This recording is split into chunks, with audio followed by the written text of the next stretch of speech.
कोहाट में सरकारी स्कूल की इंतजामिया ने कोरोना वायरस का मुकाबला करने का अमल तो कर लिया, मगर आज भी बास तालबा मास्क की अहमियत और SOP से बाखबर है। मजीद जानते हैं अब्दुल बासित की इस रिपोर्ट में। सरकारी तालीमी इदारों में कोरोना वायरस की वबा से बचने के लिए स्कूल इंतजामिया ने SOPs के तमाम इंतजामात मुकम्मल कर लिए।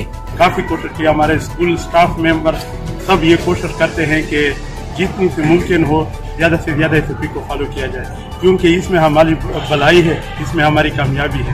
जितनी बीमारियों, इस बीमारी की वायरल डिजीज है, फैल जाता है कम्युनिकेशन के जरिए, स्नीजिंग के जरिए, चीजिंग के जरिए, इसलिए वो ये कोशिश करते हैं कि हम सब कोशिश करते हैं कि SOP को फॉलो करें। तालीमी इदारों में मास्क सैनिटाइजर का इस्तेमाल तो किया जा रहा है, मगर बास तलबा अब भी लापरवाही का मुजाहरा कर रहे हैं।